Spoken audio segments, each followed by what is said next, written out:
to the Tourism Hub podcast, a podcast devoted to you and your excellence, providing inspiration and education for the entrepreneurs, experience makers, and excellence seekers of our industry to take your tourism business and career to a whole new level. And I am your host, Despina Karatius. Relax.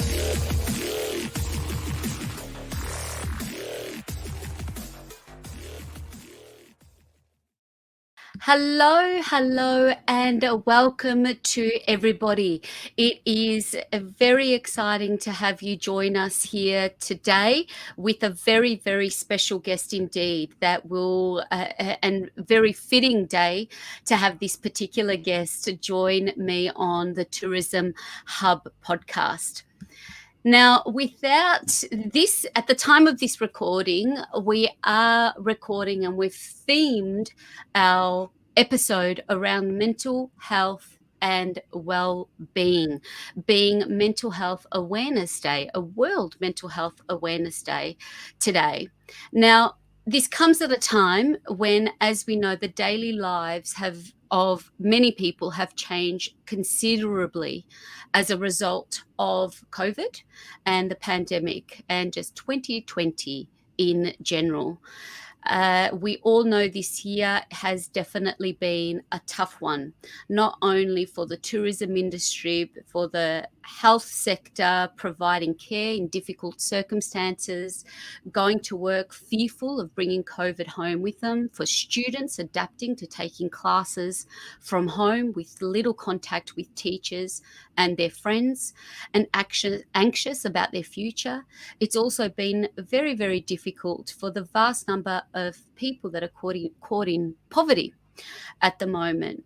Now, with these many different experiences and even greater social isolation, it's easy to say that nothing of managing the grief of losing a loved one during this time has been incredibly challenging. And I know for this is the devastating experience for myself and my family that we've had to go through, and not being able to properly say and respectfully saying goodbye to a loved one during this time. So thoughts and prayers out to people that have had to experience that during these last few months, particularly in Melbourne, in the restrictions that we have experienced.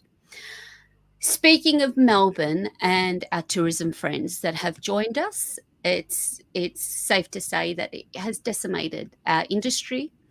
The economic consequences of this pandemic already being felt as companies are letting go of staff, people losing jobs, and indeed businesses having to make the decisions to shut down completely. Now, my guest, Mel Neal, I've wanted to have her on from day one, even before this podcast came to be, even when it was a thought, when it was an idea. She's someone that was very top of the list. And, you know, these things happen when they're meant to happen. And I couldn't think of someone more fitting to come and share her wonderful self and journey and insights to, you know, as someone that is continually supporting the flourishing of other humans. Now, to introduce Mel Neal, she's a human in tourism that is very dear to many through her work particularly around the award-winning tourism leadership program that many of you listening may know Mel. Which is now this program in its second decade. She's an Australian positive psychology practitioner and consultant, and is the founder and CEO of Mind Insurance.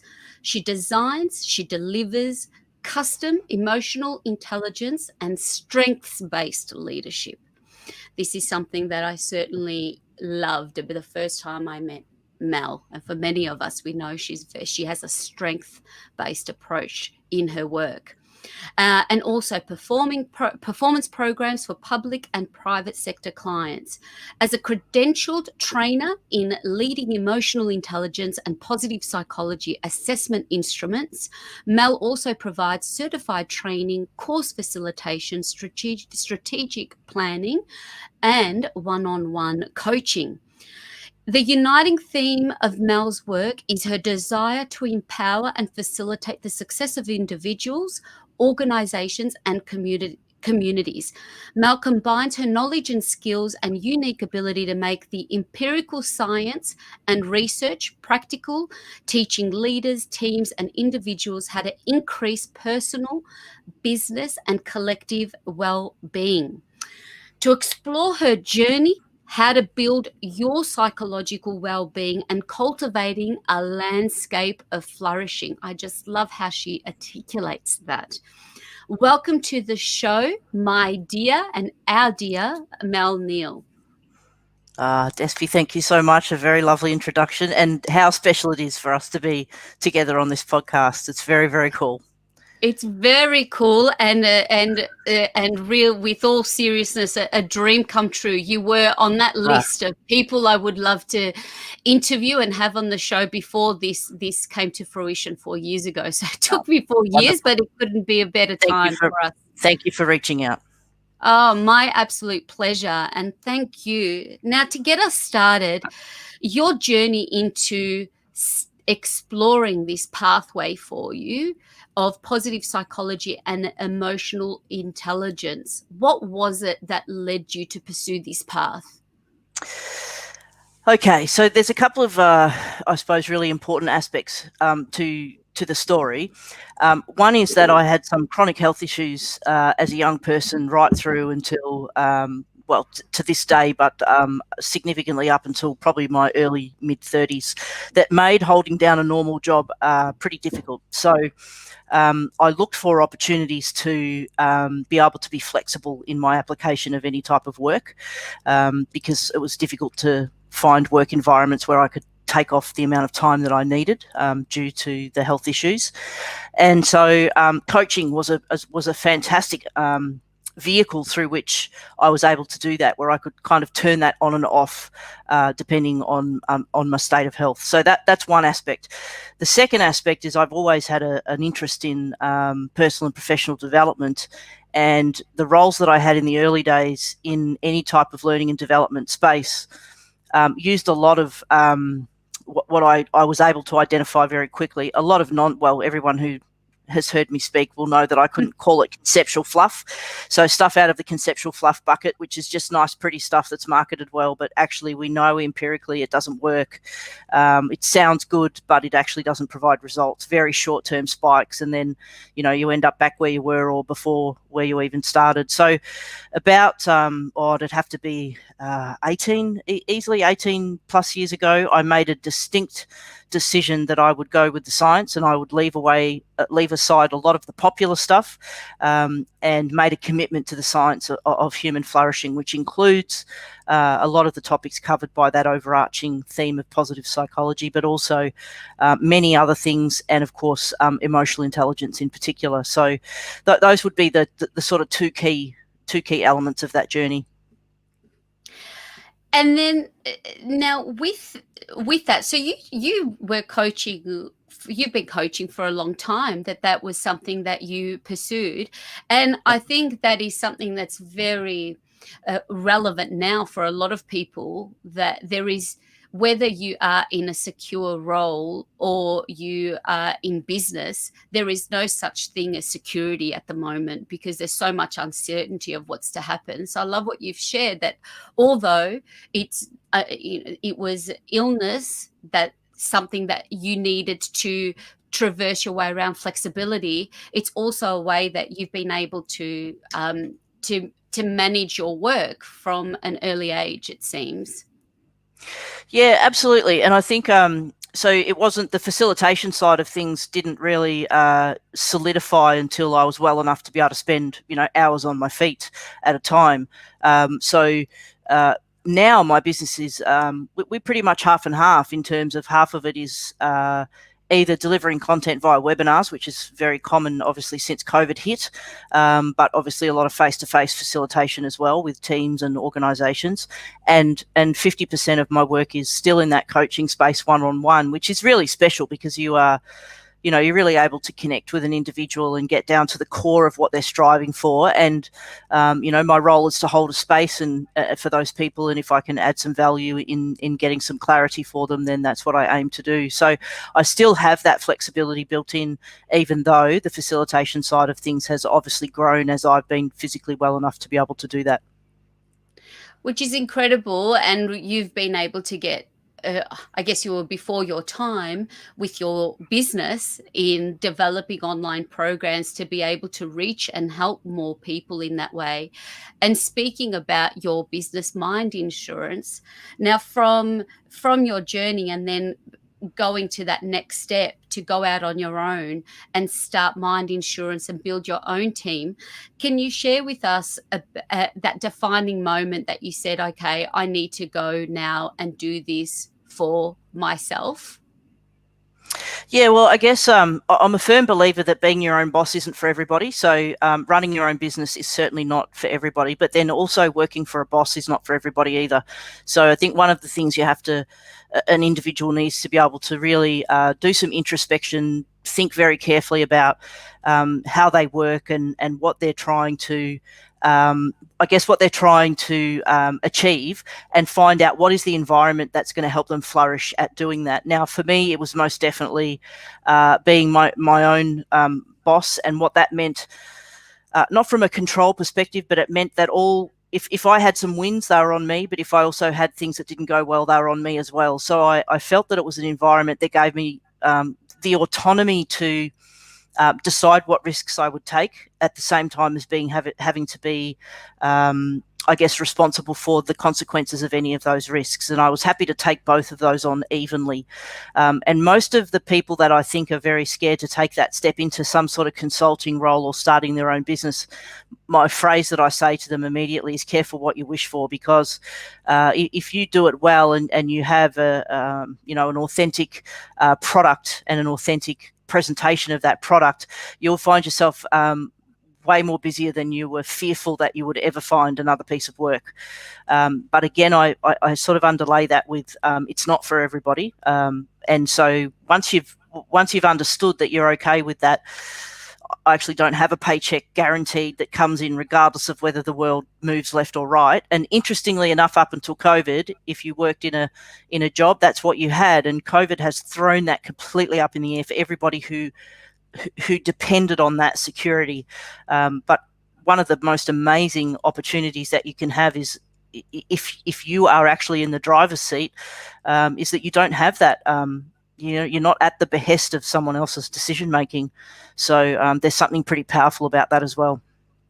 Oh, incredibly well put, that it's not something for everyone. And there's some really key things to consider for anyone that has a bubbling passion to pursue, that this crossroad could be that leading light to pursue that. But there's also, yes, eyes wide open and careful what you wish for. What I also love what you've shared is that being your own boss is to authentically pursue the wins, but also it's an ability to keep yourself accountable, and be accountable for the results in however they come about.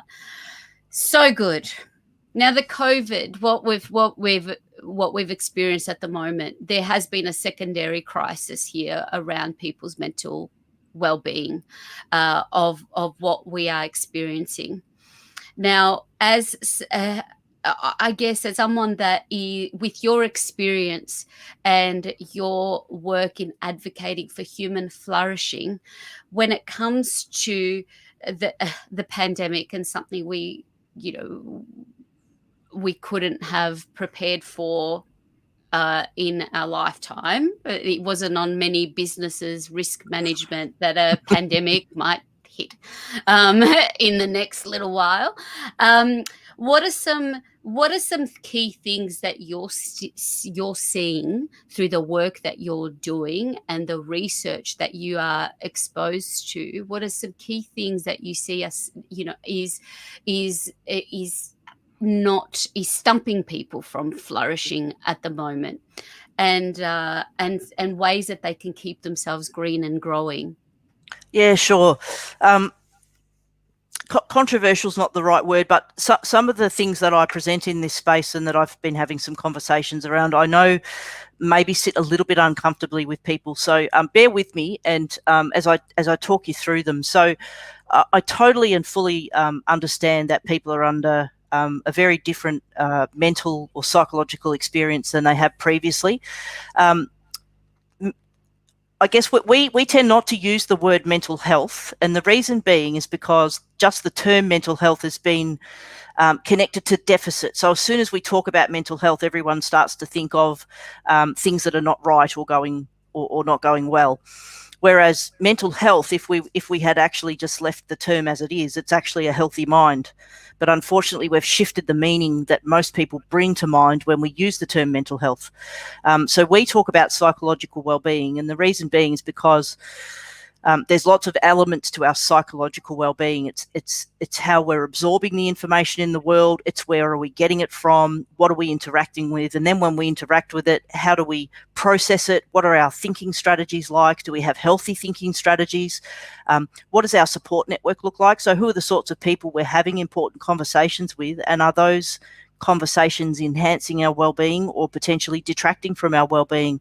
So, and an example I'll give there, everyone knows when they get in a mood where they just want someone to go, there, it must suck to be you. They don't want to talk to someone who's going to challenge them. They'll deliberately seek out someone who's going to basically sit in the puddle with them and go, oh my God, this sucks. How awful is it? And, you know, that conversation on occasion, because we just feel like we just need to sit in our misery, which is perfectly healthy on occasion, is good for us, because we just get to go, blah, this sucks and it's not fair and, you know, why me? But if we can't move out of that and then have also some healthy conversations with people who kind of say, well, come on, Mel, you know, is it really that bad? Or if it is that bad, what are you going to do about it? And encourage us to actually take some positive steps, then yes, things can be, you know, we can get ourselves into some pretty unhealthy cycles and some pretty unhealthy spaces. So psychological well-being actually encompasses lots of different aspects. And I think one of the things that the COVID crisis has exposed is that many of us don't actually have a very good psychological toolkit. We actually haven't been helped to learn the skills that enable us to, in a healthy way, experience what's happening to us when we're challenged, and then be able to use healthy coping strategies, if you like, to endure, be resilient, but then also recover and grow. So that's where I'd start from. Oh, look, I think that answers my next question in terms of like leaders of organizations or in the workplace. And a lot of your work is helping organizational leadership with their psychological well-being, and I love that. And now I even context when the theme of the show, I love the recalibration that you did on that. It's about human flourishing and psychological well-being. We are not talking, and there's this there's a lot of what's come out is suffering in silence, but potentially within organizations, when you are either observing someone's not doing too well or helping these conversations, particularly where I'm saying I'm answering my question, maybe reframing the word mental health to psychological well-being would be a good start. What can our leaders be doing better right now to tool themselves up to help their teams flourish? Yeah, look, it's a really great question, and there's a few elements to it. I mean, emotional intelligence is the skill set, and amazingly, it's featured in the first 8 of the top 10 skills required to be successful in the future of work, released by the World Future of Work, whoever they are. You guys can Google it, you'll find it. And so they've released the top 10 skills required for people to be successful, and emotional intelligence skills, capabilities feature in the first 8 of that top 10 list. So I would encourage anyone to start doing some reading. If you have the opportunity to do some professional development, then put in a proposal to your boss about investing in that side of your professional development. So that's an easy one. That's a critical. It's kind of, for me, it's a no-brainer, because it is the skill set that then helps you navigate those tricky situations. But the other things, which are, obviously, we can't develop our emotional capabilities overnight. So I can't just magically wake up tomorrow and go, ta-da, I'm now the most emotionally intelligent person on earth. It takes us some time to develop those. But a few things. One is, in order for us to flourish as human beings, right, we actually have to experience a range of emotions, not just positive emotions. That's box of fluffy ducks, unicorns and rainbows and nonsense, which, people who know me know that rainbows and unicorns are fun to have around, but they're not a sustainable way of life. So it is actually very, very important for us to experience negative emotion and positive emotion. We just need the ratio to tip in favor of positive. So I think one of the things people are struggling with at the moment is that the amount of negative emotion has probably gone up significantly. Things like frustration, boredom, but those aren't mental health issues. If I'm just shitty because I'm sick of the same park that I have to go to because of the 5K radius, that's not a mental health issue. That's you throwing a tantrum because you can't have what you want. And we do have to be careful as individuals that we look at the difference and we go, actually, I'm just really frustrated because I can't go to the shop that I want. And so how do I sit with that? It's absolutely okay to me be frustrated, but what is that doing to me? What is it doing to the version of me that's turning up? Is it meaning that I'm not really pleasant to talk to? Does it mean that I'm starting to see everything through the same negative lens? Like, what is the impact that those emotions are having? And I think for a lot of people, the balance is out. The ratio is harder to achieve. And I don't think that's make-believe at all. I think that's very real. But without those tools to be able to go, well, at least I've got a park for a start, and I can access the park for 2 hours. And instead of going to the park cranky that it's the same park that I went to and then not actually enjoying the hour that I was out there, those are tools that we can build for ourselves. We can actually stop ourselves in our tracks and kind of give ourselves a little bit of a gentle flick over the back of the head and go, hey guys, come on. Actually, I'm at a park, I've got fresh air, so those are the sorts of tools that we can actually be catching each other. So the first thing is, for leaders at work, when people are expressing their negative emotion, it's actually healthy. It's much better that they're talking about the fact that they're bored and frustrated, or that they maybe, they're uncertain about the future or not feeling particularly hopeful about what's happening. It's actually okay for them to be expressing that, but then allowing an opportunity to say, well, what then does that mean? Where do you feel like you could go next?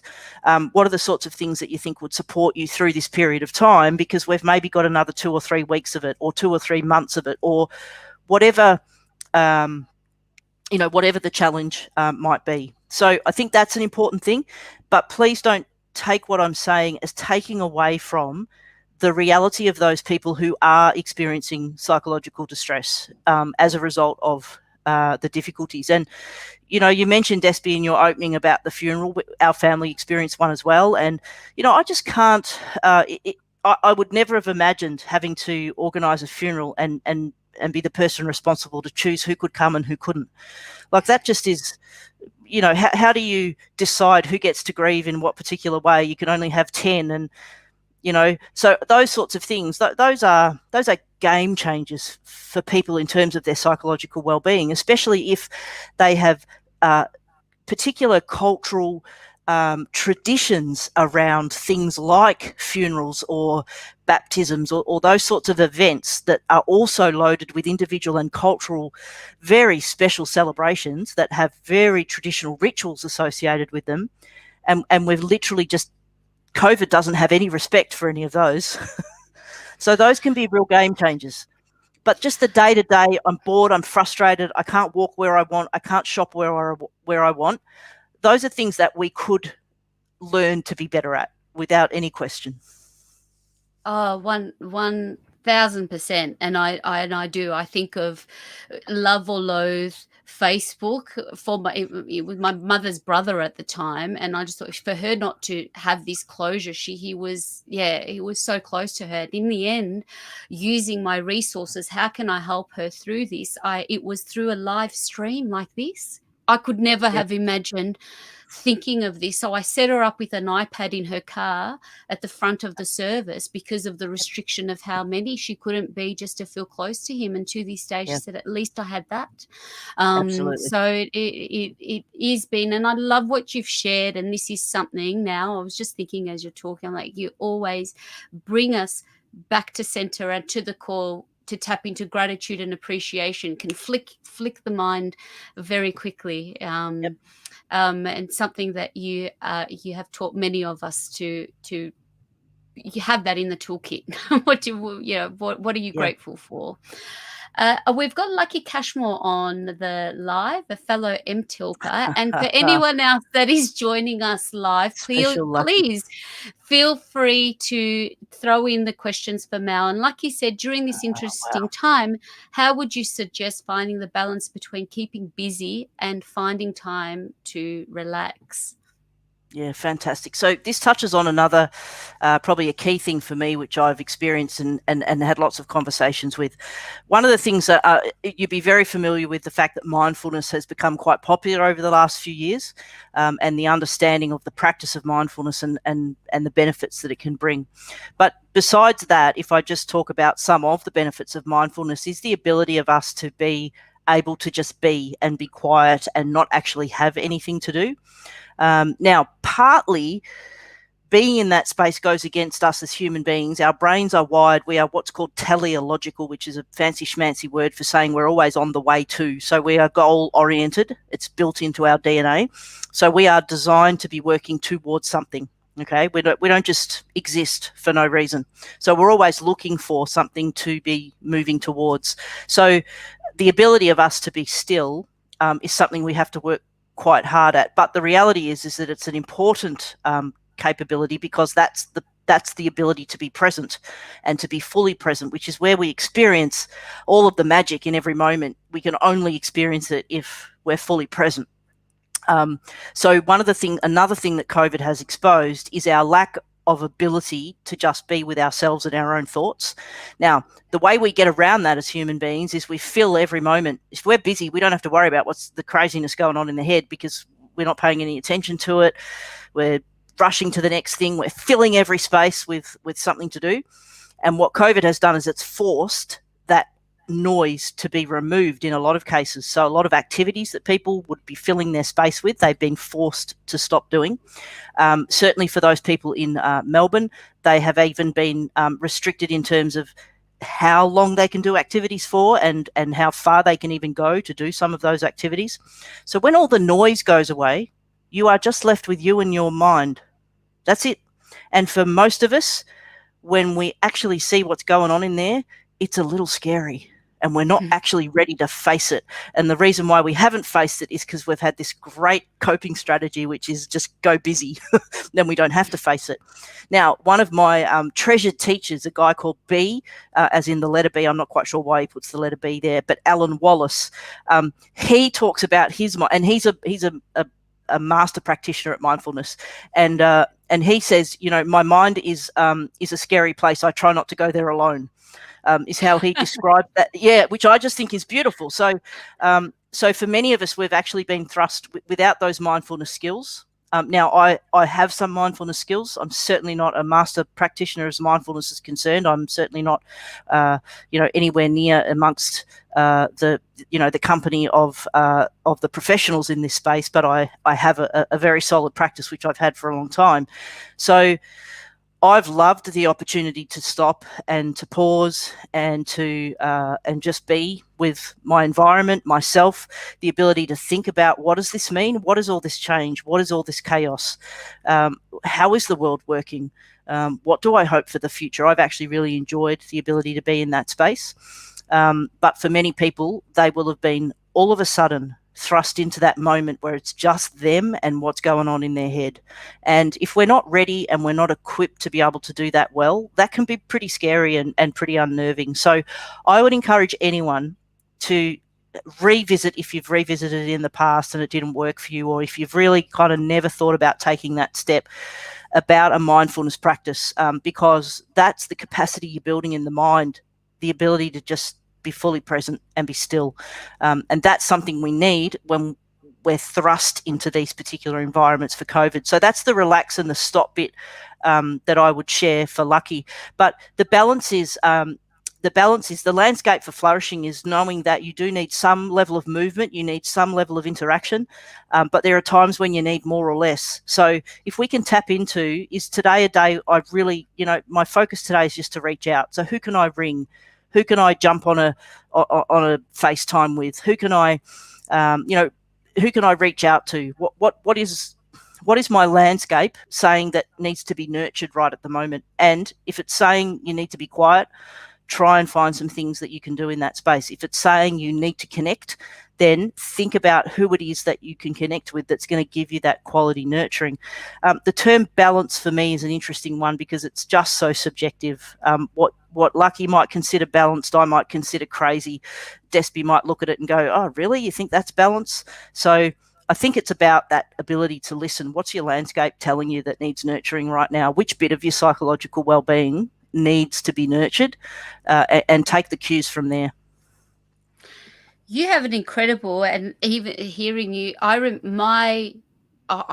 haven't been able to master mindfulness, and it's something I get that practice through running. Like I pound the pavement, and that's the time that I have. But I do recall through the program in 2012 doing a mindfulness. You extended an invitation, and it was a pivot. Like that's the only time I can remember. So you are quite masterful.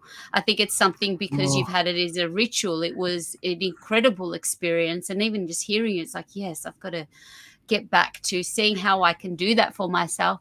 And is that still very much a ritual, a part of your day, Mel? Oh, talk us through how.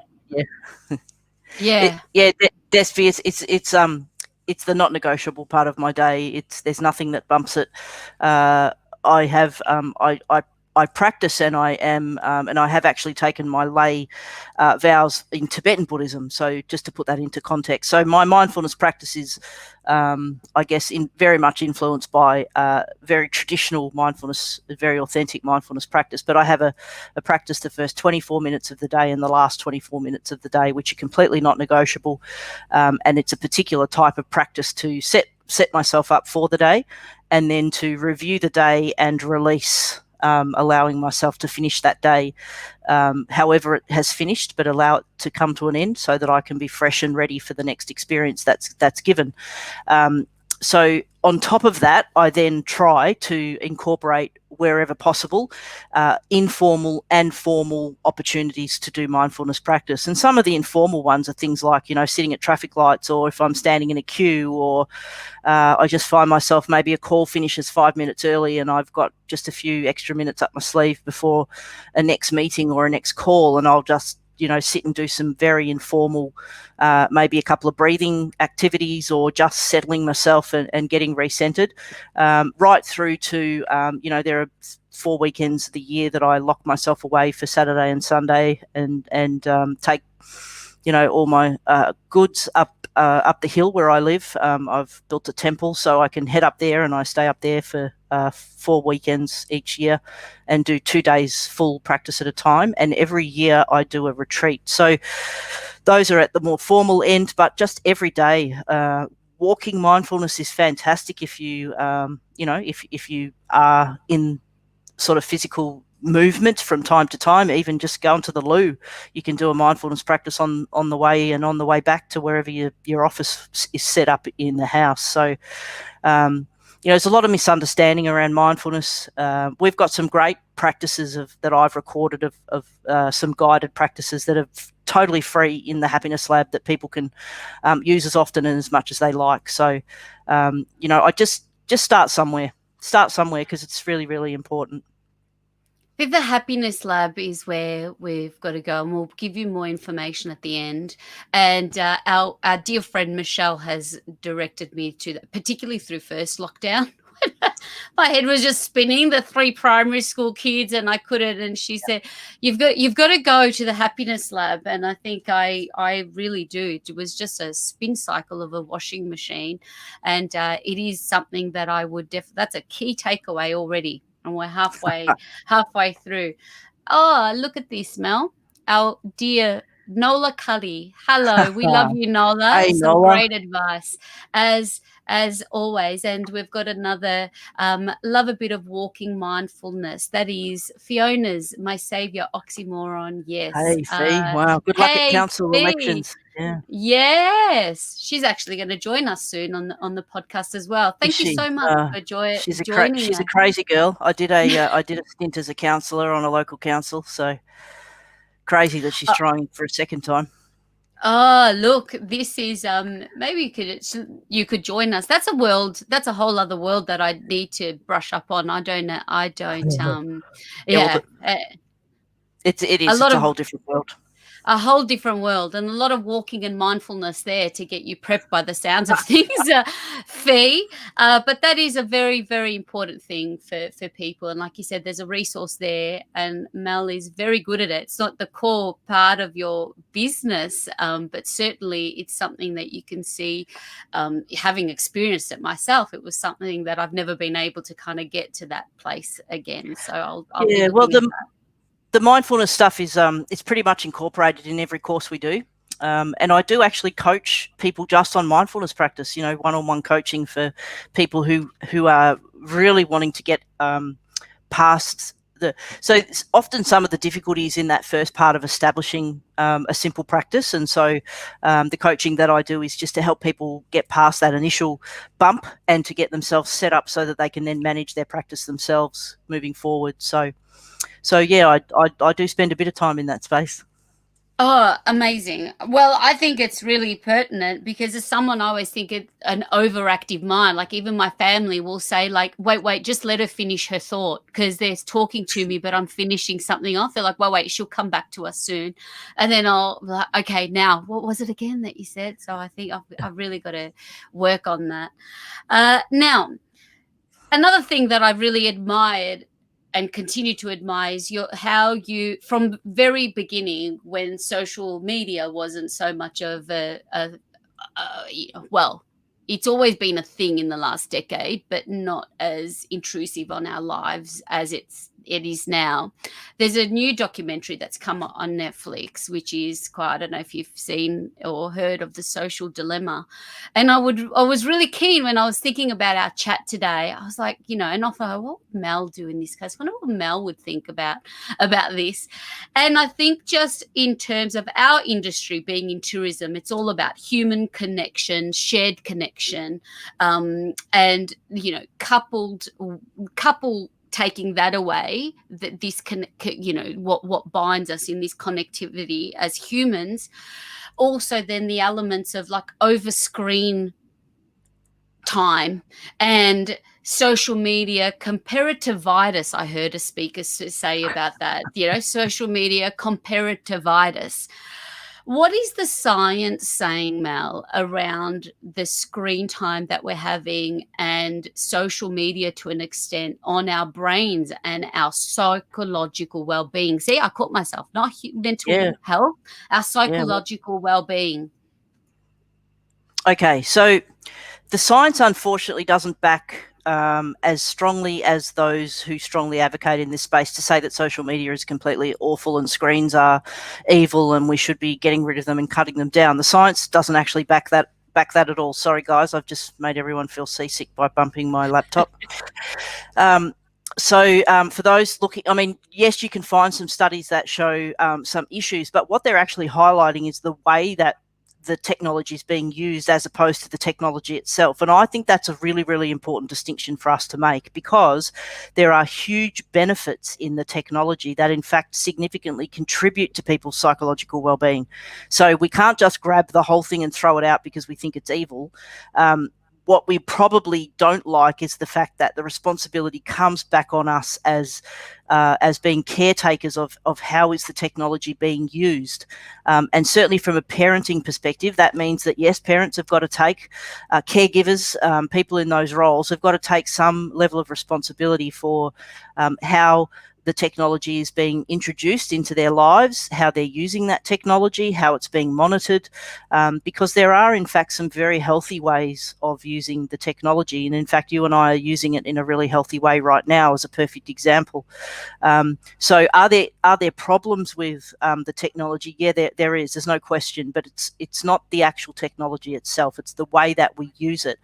If I look at someone's Facebook page and they look happy, I'm not built as a human being to compare myself to that person and go, oh my God, they look happier than me. That's actually not how I'm built or programmed. So my point here is, if I am looking at someone's photo and I am having those thoughts, I'm having those thoughts because of the way that I've developed my view of the world over a period of time. And so that is up to the people who influence me most as I'm a growing human being to help me build a healthier version of me, so that I don't fall into that trap of comparison. Now, here's the trick, right? If we're talking about the generation of children that we're raising now, we're talking about the people raising those children are in fact probably mostly using social media in the same unhealthy ways that they hope that their kids don't. So it's very difficult for me to potentially tell small human not to compare when all they see me doing is going, oh, such and such posted their new this. Oh, such and such posted. So if I'm doing it as the grown up, if that's the way I'm using the technology, then of course that's going to filter down. So we have to pause and be a little bit cautious about how we judge it. Absolutely. I love that. So it's not the technology, it's how it is being used. I am fearful as a parent and with a preteen in the house, and I'm seeing it firsthand. There's been a little bit of latitude, a little tiny bit, because the friend, it's how they're connecting. But I'm also, as by way of observing behavior, that it does impact, because they haven't built that muscle yet to understand that it's how they're seeing themselves. So just working different strategies with that. So I'm just now, it's kind of like 13 is so I'm going with that 13 is the minimum age. But we have to build our own, lead by example there. That's for sure. I think that is so true. But I think. Yep. And I think also we need to be patient in the conversations we have. So rather than always be criticizing someone about the way they're using the technology, actually engage in a conversation with them about how they're engaging. So why is that compelling to them? Why do they enjoy that site versus that site? What is it that attracts them to that particular, whether it's a particular Instagram pages they follow, or whether it's a particular podcast they listen to. So rather than just always be critical, they're doing it too much or too much time, or they're not doing enough of something else, actually engage with them, because at the heart of what's happening is it's fulfilling a need, right? So if they have a particular podcast that they listen to, it's fulfilling a need. That's why they listen to it. If it didn't fulfill a need, they wouldn't. Remember, we're teleological as human beings. We don't do just shit for any reason. Right? We do stuff because it contributes to whatever it is that we're going towards. Now, if what we're going towards isn't particularly healthy, then it's easy for us to judge along the way and go, oh, you shouldn't do that. But the reality is, engage, have a conversation. What is attractive about that particular site? Why do they follow that person? Why does that particular person's posts make them feel X, Y, or Z? Because if you can just hold the judgment back and engage and show some interest, you might just learn what the need is, and then find other things that you can introduce them to that also fulfill that need. And then you start to have just a little bit more space between the different things. So I would encourage, try and hold your judgment back about whether it's wrong or right, or it's annoying you, and actually really engage and try and get to know, why do they love that game so much? Why do they feel like they can't put the controller down? And I think that's a piece that we probably miss, because we're frustrated that they want their screens again, or, we really want them to be doing something else. Well, why?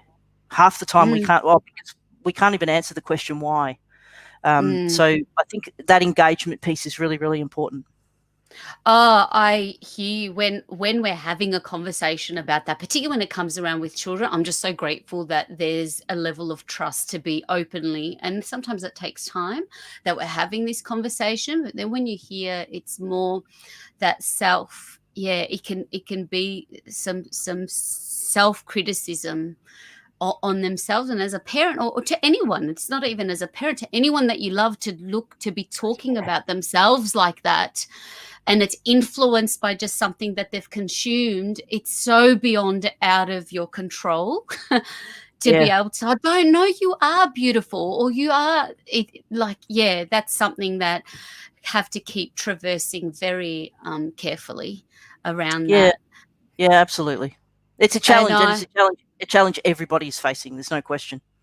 it's but it, like you said, it's an important, like, say, how holding the space to have the conversation is right on. We've also got Michelle, who put me onto the Happiness Lab, who's come on board and said the mindfulness practice on Mel's Happiness Lab is her favorite. I can really struggle with sleep when I'm busy, and this practice is gold. So that would be a good one to start with if you do have that overactive mind. Thank you so much, Michelle. That's Now, lovely. you have gifts. You definitely, you have a lot of gifts, Miss Mel Neal. In case you don't, no one's told you that lately, but let me just tell you, you've got a lot of gifts. Now, one very, I mean, I'm just in awe when I first got in a room with you at just your ability to take scientific research and theory uh, and deliver it in such a practical, actionable, teachable way. Is this something that's always been a gift for you, or is it something that you've had to keep, you know, I guess, in keeping you and your team flourishing? How do you keep building that muscle to be able to take to ingest information and put it out there in this way for that could help anybody out there that's listening to be able to take this type of work and be able to apply it to yourself? Sure. I think one of the reasons why I have success in helping other people understand it is because it's been such a critical part of my own journey to being a healthy human being. So, like many others, I've had a few, hiccups and hurdles along the way. I haven't, as I tell people, I haven't always been this calm and enlightened, and I haven't always been this pleasant a human being either. And it's taken years and years of development. So part of it is that, I'm very much committed to the fact that there is no way I'm going to recommend that somebody try something if I haven't actually put it to the test myself. And so a lot of the stuff that just about everything that I teach, I sort of have as a practice in some way, shape, or another. Because the key is that I'll take gratitude, for example, right? Because it's a really great example. Most people in the space, gratitude, 3 great things, write down your gratitude journal, and it's just applied. People are just told to do that activity, and miraculously unicorns and rainbows will start appearing. But the reality is that the science tells us that, yes, gratitude is a part of flourishing, but the bit that we skip is the fact that each individual person needs to be able to use gratitude in a way that works for them. And so it's that piece that I suppose is the space that I feel most passionate about, because we can tell everyone to do gratitude, and I guarantee you that for a group of people, we just go tell them to do it, it'll work for them. There'll be, for some people, who'll go, yeah, that didn't really do much at all, and they'll stop. But there'll be some other people who are actually really damaged by being told to write down 3 things they're grateful for when they can't even find one in their whole life. Imagine someone who's just in the shittiest space of all time, and I mean really, like, nothing to compare it with, and we give them a pen and paper and a journal with flowers on the front and say, every day we want you to write down 3 things you're grateful for, and all we're doing is reminding that person every day what a terrible, terrible life they have. That's not going to sustain them for very long. So for me, it's about taking the science, and rather than it is about breaking it down and saying, yes, we know absolutely gratitude works, but it works because we need to help each person take gratitude and incorporate it in a way that nurtures them. And that's the bit that I think we miss. And we miss it for a few reasons. there's a very small amount of sort of laziness, can't be bothered, just give me the the headline. But the reality is that at the academic level, getting through the kind of noise to get down to those practical nuts and bolts is actually really tricky. Academic papers I've written for other academic people. It's like a whole language of its own, right? So unless you're in the academic space, you look at a paper, you get three paragraphs in, and you just go, oh man, I don't even know what this means. And I'm determined, because I know the benefit is there, I'm determined to get past that and get into that level of detail which says, right, let's just get rid of all the fancy schmancy nonsense that's built there just to keep everybody in academia happy that academia is still alive and well. But what's the reality here? Because we need to take it out of the lab and let people have the benefits of it in real life. So it is a passion of mine. I'm no longer frustrated by it, because I do believe the academic world and the practical world, they both require each other, but you just can't play in each other's space. If I went to play in academia land, I'd be a disaster. And there's lots of academic people who are practically not so great, right? So we actually need each other. It's a really, it's an important relationship. So it doesn't frustrate me anymore, as long as, we have that ability to unpack the science, take out the practical elements, and then teach people in really simple ways that they can integrate those types of practices into their life. So good. And Jade Lee agrees. Always great to hear from Mel. Guys, Glenn, wonderful Glenn, who sits behind the scenes here. I did tell him, Glenn, I don't think you realize she's kind of a big deal when and we've had the most it's so lovely to see so much engagement. I think people are really missing you, and the MTILT program that has been put on pause. It will come back again. Of course. Yeah, this is wonderful. This is wonderful to just to share you, Mel. So speaking of challenges, it would be really I would love to kind of get a sense of, if you can think back to a time, personally or professionally, or even in your own business, in Mind Insurance, that you would consider a worst moment, and expand on the lessons learned and how you overcame that. How does Mel overcome a significant challenge?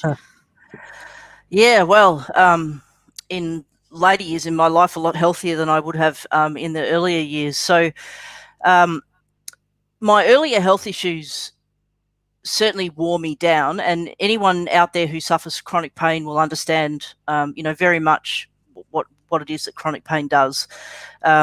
And so that was something that took me a little while to master, and it was in fact mindfulness that enabled me to master it. And in my kind of early to mid 20s, but it was really the ability to start building healthy psychological practices into every day that allowed me to start sort of going in a different direction. So I feel that, there was sort of a couple of really massive step change moments, certainly in my early 20s, which enabled me to then look at what that sort of future of getting well actually looked like. And that realization that, in fact, whilst I needed lots of different assistance, it really came down to me. If I didn't get in the driver's seat, then things wouldn't go the way they went. So I think that's a really important moment for me. I think as a business owner and operator, I've certainly had moments where it's been, you sort of wonder, not am I doing it right or wrong, because I've managed to sort of get away from that for a very long time and leave those kind of out of my vocabulary, but more about, will something work? If there's a quiet moment, getting over that panic of going, oh my God, do I, will there be more work? When of course there's more work than you can poke a stick at if you just relax and get out of the way. Moving from that space of having to take everything because you panic that you got to take stuff, and then you end up taking stuff that isn't actually your real core business, but you just feel like you got to take everything that everyone asks you because you need to pay the bills and get those invoices in. So I certainly moved through that space as well. So I understand that significantly. And I think the key message I would give to people when they find themselves on that cusp where they're grabbing everything because they're desperate to establish themselves and keep that income rolling to survive, you must stop and you must ask yourself, what is my authentic offering? Because the more of the stuff that's not a good fit you take out of desperation, you stop allowing room and space for the authentic stuff to grow. And so you end up, in fact, creating a business model of your own making that stops you from succeeding how you'd like to. But it's a very nervous space to sit when you get to that cusp. You're in a space where you think to yourself, how could I even contemplate knocking back a piece of work? But in actual fact, the right thing for you to do is knock it back. Knock it back because, do you know what? It's not what you do. It's not what you're passionate about. It's not what you care about. And the more space we fill with the stuff that isn't authentically what we're meant to be doing, less space for when the authentic stuff turns up, or people are looking at you going, oh, Mel's probably way too busy for that, and they don't even bother calling. So you're missing out on opportunities you didn't even know were actually there. So that's a real pivotal moment I think when you go out on your own, is that cusp of actually saying, no, I'm gonna take the risk and imagine that there might not be some income. And as I say to people, when they reach that point, be very careful what you wish for, because you probably find yourself busier than you've got the capacity to be able to manage. So, I've certainly had that moment. But I have to tell you, one of my most challenging times has probably been earlier this year when I had, after years and years of very good, steady health, I had quite a significant setback, which was a bit scary for myself and those around me. And, it really did knock me for six, and probably for the first time in 20 years since I've probably been knocked sideways, and it has taken me a bit of time to recover. And, I'm only really just feeling in the last few months that I'm starting to get my mojo back and feel like, I didn't lose myself, but I certainly wasn't particularly visible. I had to try pretty hard to find, the essence of Mel, but I think she's just about back. And I think my lesson there for people, certainly that I got, was the patience piece, was just to be patient. And I'll continue to do that because I'm certainly not there yet. Oh, so, and aren't we happy? I see you, Mel, and having your mojo back, and so much of what you've shared. It is coming. Just like, I think health for anyone working on their own, and I speak for a long time, I was flying completely solo with no backup as a team member, and that would really worry me, that I would have to be on my deathbed to not turn up to a training or not show up for a client. So actually looking even in your business for your health, or having those backup plans or those contingency plans, that when you are a service provider particularly, this is something that for all of us in our health, I mean, particularly this year with, the health has become very prevalent for all of us to keep ourselves healthy. But in terms of how our business continues to run, when something may happen to you, is something that, that's a lesson for all of us to take on through this experience. Dear Mel, so in the beginning, when you launched your business and you thought, am I boss enough to take this on? Was there anything that was holding you back, or you knew with conviction, this is my next step, enough? I certainly had the conviction to know that I probably wasn't going to flourish if I took a job working for somebody else. I was sure that I would be able to do successfully whatever was asked, but I certainly wouldn't flourish. What has been really special to me is that I've been in a position for the very first time for the last 2 years to be able to start to build a team around me, which is fabulous. And so I have, the amazing DJ, which so many of your listeners will know, my ginger ninja, because I do, I do poke fun at him being a ginger, but always lovingly. And actually, my young nephew, Aaron, works for us as well. He's in the team. And my older brother has actually just started a day a week with us as well, which is pretty damn special. And then I have a team of service providers, very amazing coaches that are all around Australia and New Zealand that work, sort of behind the scenes with a lot of the coaching and debriefing of some of the psychometric tools that we deliver. So that's been very special for me, because I've always kind of said to myself that, I've got this amazing community of MTELPers out there that have all done the training. And as the business grows, I would love nothing more than to only ever recruit from that pool. That would just be my absolute ultimate goal.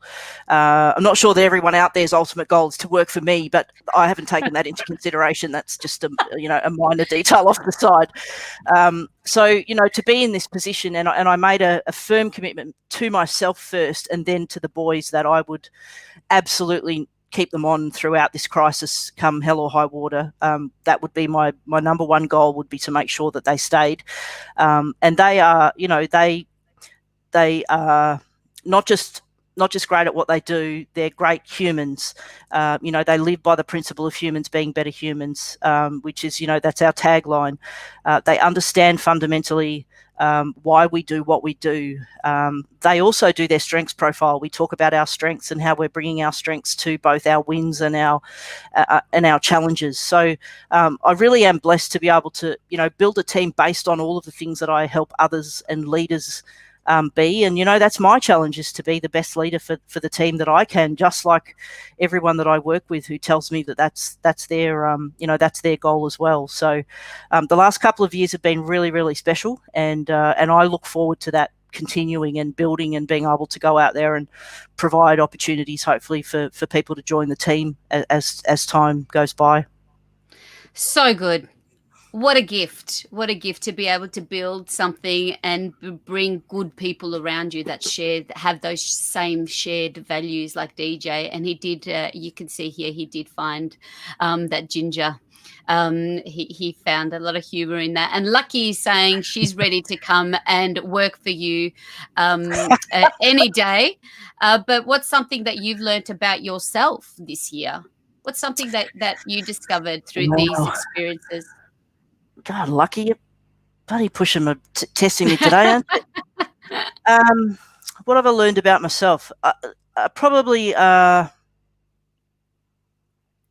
have I learned about myself this year? So, one thing I've learned is that all of the hard work that I've put in has paid off, because, and if ever I questioned that, do I do stuff? I mean, I say to people, remember, I'm at the kind of freaky end of all the stuff that I'm teaching you. I'm kind of doing it at the freaky end, which is not what I'm advising others. And I understand that that's how I do it. I'm exceptionally disciplined in the way that I implement what I do. And one thing I learned was that there's a reason for that, and it's paid off, because the challenge that I have faced this year has been significant and quite overwhelming. And if I hadn't done all of those hard yards, if I didn't have those practices well embedded, I think I would be in a significantly different space than I would have. And, something else I did learn, Lucky, that I will share because I think it's important. I've received this year, kind of unsolicited and out of the blue, a couple of gratitude letters that people have actually sent to me. And for many of you, you'll know the gratitude letter exercise in terms of, thinking of someone who's done something for you in a special way, and actually doing a dedicated communication to share that with them.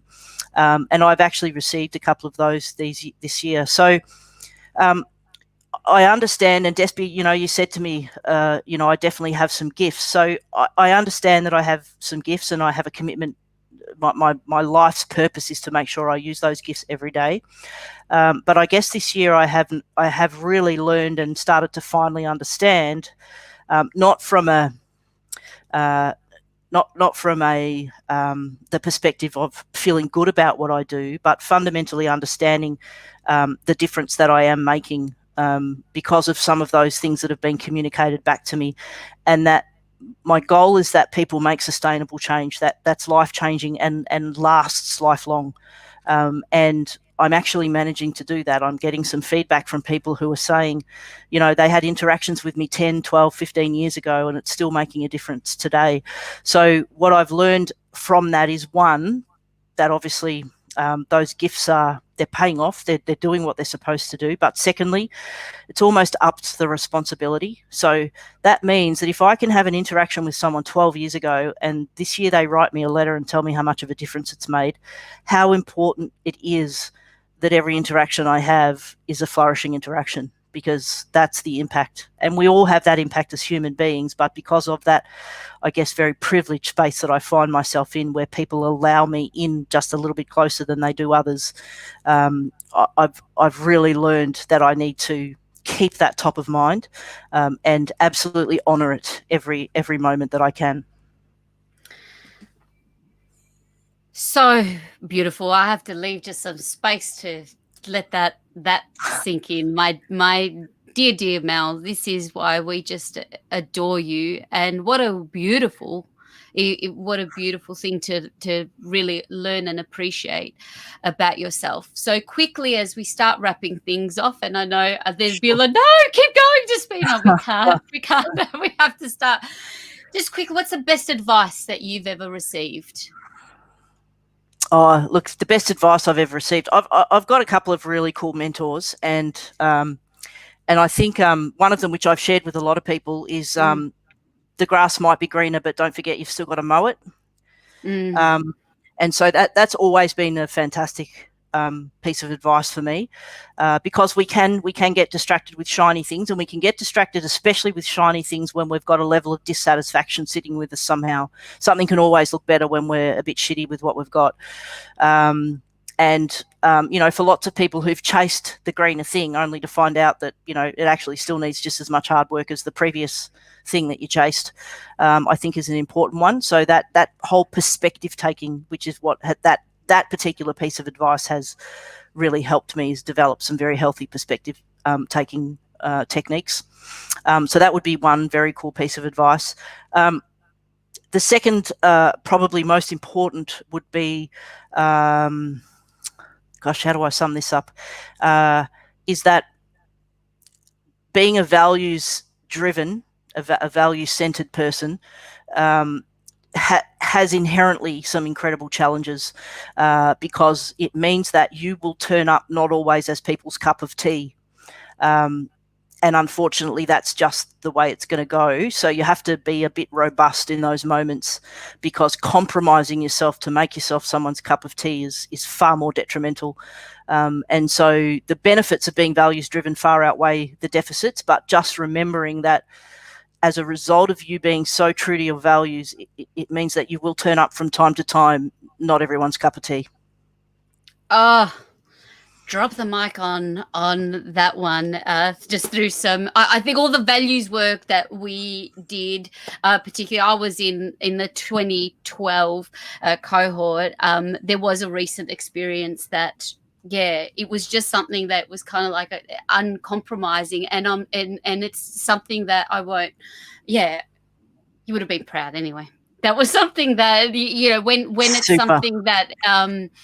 Whereas I would have been a lot more accommodating probably in the past when faced with such a challenge. An internet resource that really helps you in your business and your team, is there something? Yeah, absolutely. So we've always been remote, so we don't have an office, and that's because no one would be sitting in it, so it would just be an empty piece of real estate. So we've always worked remotely. So DJ works from his place, and Aaron works from his place, and my brother works from his place. I have a beautiful office at home where I am in West Gippsland. So we have always worked remotely, so the whole COVID thing hasn't really been much of an issue for us whatsoever. We use a tool called Podio, which is really it's a Citrix product. It's not the one I've always used. I've been very wedded to others, but they've just not been able to grow with the functionality as the team's grown. It's where basically our whole existence in terms of what we do exists there. We all understand exactly what's going on all the time. It supports us all to be able to be at our best, reduce the amount of emails we have, make sure our communication is really high, and make us feel like we're actually in an office. We're in there, then we're in there together working just as if we were a team. So that's what actually keeps us together in a tight sense of what we're working on, what our purpose is, why we're doing what we're doing. But it also helps a lot of those sort of very practical things around time management and prioritization of tasks and those sorts of things. So from a very practical perspective, that's probably our number one business tool that we use, because it incorporates so many things that help all of us. So that would be one that I would promote. But as many of you will know, I've always been a great passionate user of Evernote. It's just that its functionality just got a little bit below where I needed it to go, but I still think Evernote is a really great product. And of course, I go by the getting things done principles. So anything that's got that incorporated in it is really important as well. I love that Podio. I'd never heard of that one before. I might check it No, out, because that is. we've got Aaron to thank for that. He found that for us, and we were just absolutely stoked with. And it's totally customizable, and you can automate all your workflows. It's absolutely brilliant. Brilliant. I don't have shares in it, by the way. A book that you would recommend to tourism hubbers and MTilpers that's got you inspired, that you'd like to share? Okay, so we are revisiting right now in our Happiness Lab group. For everyone who's got a Happiness Lab can get into our closed Facebook group for Happiness Lab users. Now, we're revisiting one of our favourites, and she's a real hero of mine in this particular space, Barbara Fredrickson's Positivity. So part of that is the project, the Positivity Portfolio project that we are running currently in the Happiness Lab. And basically each week there's an emotion that everyone has to hunt and gather for experiences of. And we're just getting some very, very special, posts that people are collecting and sharing of themselves that are linked to each of the emotions. And the Positivity book is really her research around that ratio that I mentioned earlier, of positive to negative emotional experience. And it's also the research behind the Positivity Portfolio project, which we're actually doing live. Not too late to join, even if you were excited by the thought of that. Jump in, doesn't matter that you weren't there at the start, you'll catch up. Totally free to participate. And, everyone so far seems to be having a pretty cool time doing it. And some of the participants are even including, like, their kids are even participating in the project, the portfolio project as well, collecting experiences of each of the emotions. So Barbara Fredrickson is, probably one of the greatest emotions researchers of modern times. And so, that one, it's a very accessible book. So it's one of those ones where the person in the lab was actually able to stand outside the lab and talk like a human being. So we think she's pretty cool. Awesome. Love it. And this sounds so exciting. Happiness Lab. We'll give you some more details on how to have access. As we wrap up, your favorite destination and holiday, and what you're most looking forward to heading out to with Kaz post-COVID?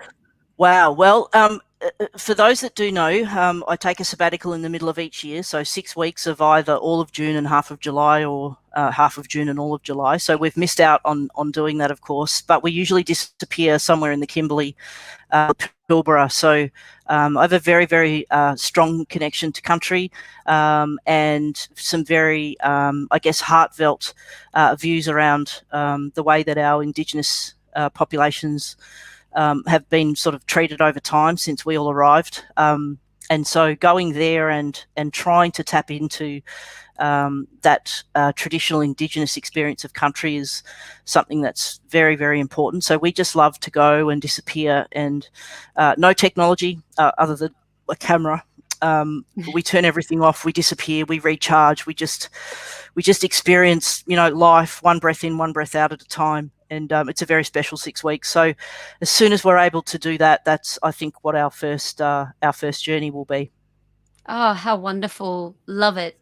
And okay, so how can we best connect with you, and any parting piece of advice or thoughts or insights that you would like to leave everyone with? Cool. Well, mindinsurance.com.au is the website. And obviously if you go there, you'll find everything. There's, if you want me in person, great, there's a bit for that. But we've also got some really fancy, like the Happiness Lab is a fantastic tool where you can jump inside and you have your own laboratory to do some really cool activities that increase your well-being, all empirical activities. And then, of course, there's the Applied Emotional Intelligence course, which is a really comprehensive learning path around emotional intelligence. So there's those sorts of things, and we have a special discount for anyone who's listened to our either the live or the podcast. So there's some details there with a discount code that you can chuck in if you're interested. But just reach out. If you know Deej, then just obviously dj@mindinsurance.com.au. Just get in touch with him. He will certainly get to you a lot quicker than I will. So that's the important thing, is that he's able to do that much quicker. but of course, just reach out if there's, you want to just get to know what we do, or have a conversation about what you think might be right for you, or if there's anything there that we can obviously do that can add some value. So Mind Insurance, the actual name of it came from kind of a cheeky concept of insurance packages for your mind. Like you have extras on your health insurance. Yeah. So, I'm hoping that what I'm offering is a whole bunch of extras for your mind, that you can invest in your psychological well-being and building a really healthy mind. Well, I think and there's DJ's contact right there, DJ at mindinsurance.com.au. I think all the extras that we got, if this is just a taste of it, we, assist making change and your psychological well-being. It's one thing to do it, to do something once, but it's really important to have sustainable, lifelong change where the insurance comes in, not just being reactive, but being proactive with your psychological well-being. I've filled my book here, my notebook with notes. This is something, it's not about the technology, it's about how it's been used. Building a healthier version of you means sometimes relaxing and getting out of your own way. And I love it. What is your authentic gift? And looking at what is your authentic offering and staying true to that through your values and through what you do. The landscape of flourishing, I cannot think of anyone better to take you on that journey than your good self, Mel Neal. Thank you so much. I'll be forever grateful, and I'm so glad we're recording it in multiple different ways so that this just is a digital footprint in the world of good, and extending your whole philosophy of humans being better humans and helping support them do that. I'm so grateful, Despy. Thank you. Right back at you, my dear Mel. Thank you, everyone. Thank you for all the comments. It is. There you go. Lucky. Thank you. Me too. I wish this could go on all day. Could listen to you both all day long. Lucky, I did. I